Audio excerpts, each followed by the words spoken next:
Assalamualaikum. Bertemu kembali dengan Ibu Omi dalam mata pelajaran Praktikum Akuntansi Lembaga Instansi Pemerintah. Hari ini Ibu Omi akan membahas mengenai APBD atau Anggaran Pendapatan dan Belanja Daerah.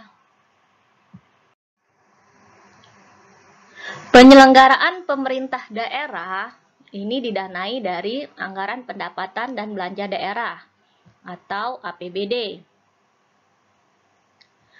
Apa itu APBD?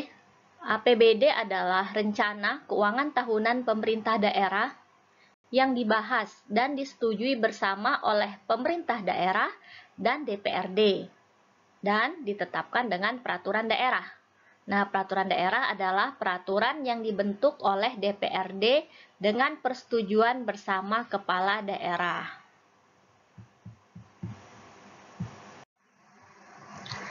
APBD dijadikan sebagai dasar pengelolaan keuangan daerah untuk masa 1 tahun anggaran, yakni terhitung sejak tanggal 1 Januari hingga tanggal 31 Desember. Berikut ini adalah contoh APBD. Ini adalah contoh APBD Kabupaten Temanggung tahun anggaran 2021. Di sini kalian perhatikan ya, APBD ini ada 3 komponen di dalamnya. Yang pertama ada pendapatan daerah.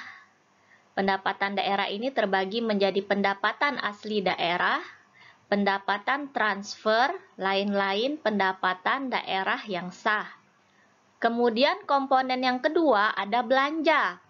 Terdiri dari belanja operasi, belanja modal, belanja tidak terduga, dan belanja transfer. Kemudian komponen yang ketiga ini ada pembiayaan. Ya, pembiayaan ada penerimaan pembiayaan dan pengeluaran pembiayaan. Nah, inilah ketiga komponen yang terdapat di dalam APBD. Oke, kita lihat kembali struktur APBD. Jadi struktur APBD ini tadi ada 3, ada pendapatan daerah, belanja daerah, dan pembiayaan daerah. Pendapatan daerah tadi terdiri dari pendapatan asli daerah, pendapatan transfer, dan lain-lain pendapatan yang sah. Sedangkan belanja daerah ada belanja operasi, belanja modal, belanja tidak terduga, dan belanja transfer. Selanjutnya, pembiayaan daerah terdiri dari penerimaan pembiayaan dan pengeluaran pembiayaan. Sekarang mari kita bahas tentang struktur pendapatan daerah. Pendapatan daerah meliputi semua penerimaan uang melalui rekening kas umum daerah yang menambah ekuitas dan merupakan hak daerah dalam 1 tahun anggaran dan tidak perlu dibayar kembali oleh pemerintah daerah. Baik, jadi pendapatan ini merupakan hak ya, merupakan hak daerah dan dia menambah ekuitas atau menambah kekayaan daerah.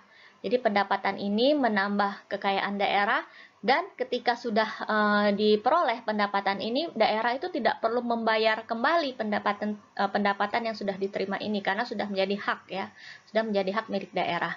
Nah, pendapatan daerah ini diatur dalam pasal 21, pasal 25 Peraturan Pemerintah Nomor 58 Tahun 2005 tentang pengelolaan keuangan daerah.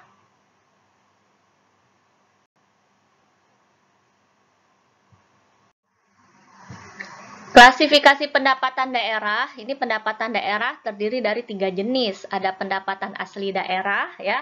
Pendapatan asli daerah ini dia ada pajak daerah, retribusi daerah, hasil pengelolaan kekayaan daerah yang dipisahkan, serta lain-lain pendapatan asli daerah yang sah. Kemudian jenis yang kedua ada pendapatan transfer atau pendapatan dana perimbangan. Pendapatan transfer ini diperoleh dari bagi hasil dana alokasi umum, dana alokasi khusus, pendapatan transfer pemerintah pusat, kemudian pendapatan transfer pemerintah daerah lainnya, dan bantuan keuangan. Sedangkan lain-lain pendapatan daerah yang sah ini ada pendapatan hibah, ada dana darurat, dan ada pendapatan lainnya. Selanjutnya, belanja daerah. Nah, belanja daerah adalah semua kewajiban daerah yang diakui sebagai pengurang nilai kekayaan bersih. Jadi kalau pendapatan tadi penambah kekayaan, kalau belanja ini pengurang kekayaan dalam periode tahun anggaran yang bersangkutan. Ini pengertian berdasarkan Undang-Undang 33 tahun 2004. Belanja daerah ini meliputi semua pengeluaran dari rekening kas umum daerah atau RKUD yang mengurangi ekuitas, ya, yang mengurangi kekayaan. Merupakan kewajiban daerah dalam 1 tahun anggaran dan tidak akan diperoleh pembayaran kembali oleh daerah. Artinya ketika uang belanja ini sudah dikeluarkan, tidak akan kita peroleh kembali, ya.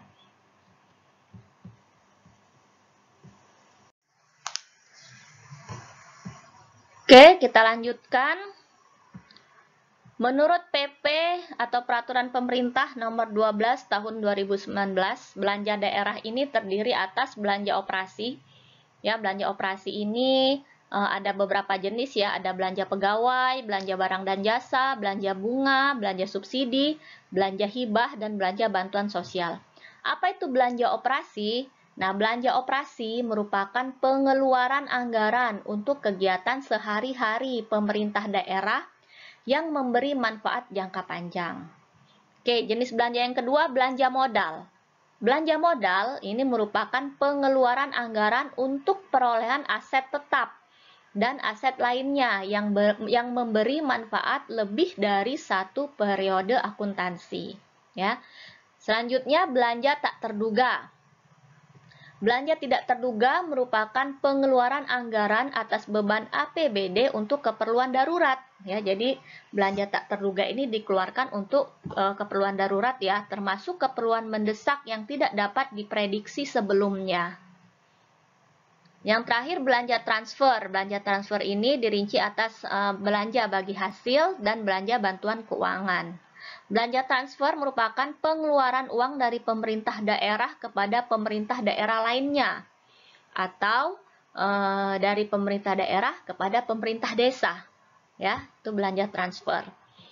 Selanjutnya APBD, jenis belanja ya, menurut PP nomor 58 tahun 2005, ini ada belanja pegawai, belanja barang dan jasa, belanja modal, belanja bunga, subsidi, hibah, bantuan sosial, belanja bagi hasil dan bantuan keuangan, serta belanja tidak terduga. Selanjutnya, struktur pembiayaan daerah.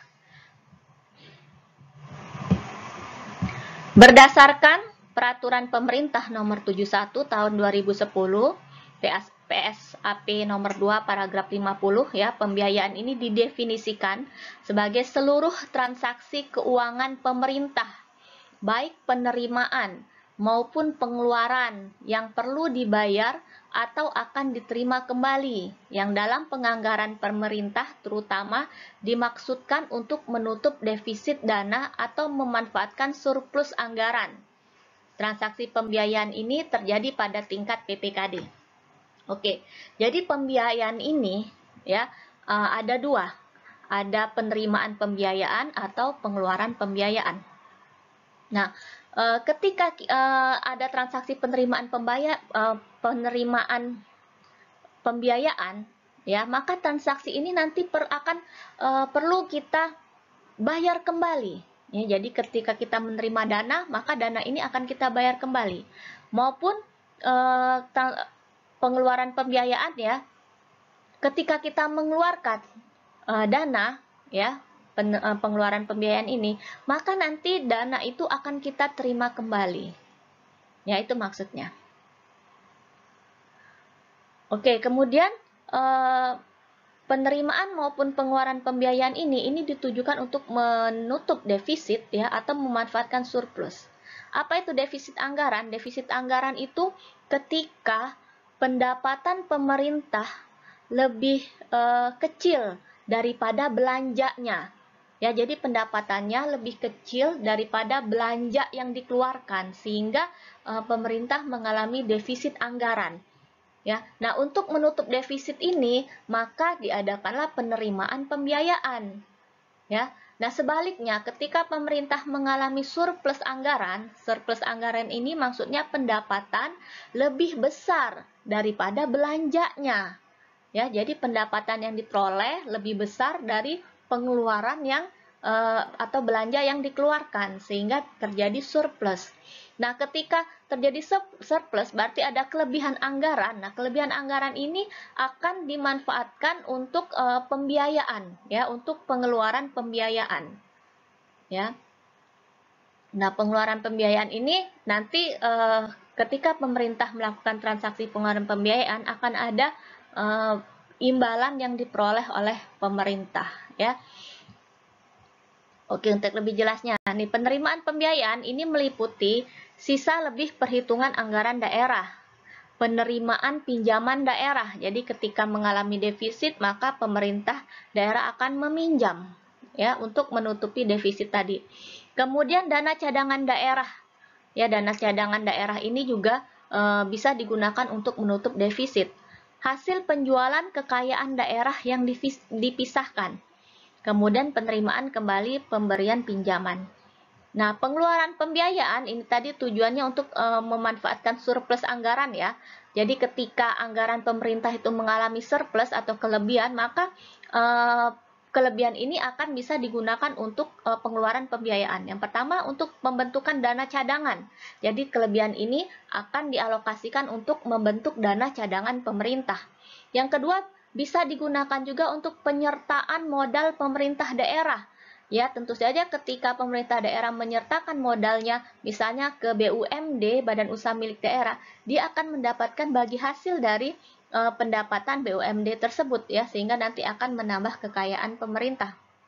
Kemudian pengeluaran pembiayaan ini juga bisa digunakan untuk pembayaran pokok utang. Jadi ketika terjadi surplus anggaran tadi, pemerintah melakukan pengeluaran pembiayaan dan digunakan untuk membayar pokok utang.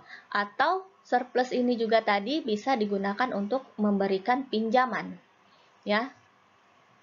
Nah, jadi ini tentang pembiayaan daerah tadi, ya, yang terdiri dari dua, yaitu penerimaan pembiayaan dan pengeluaran pembiayaan.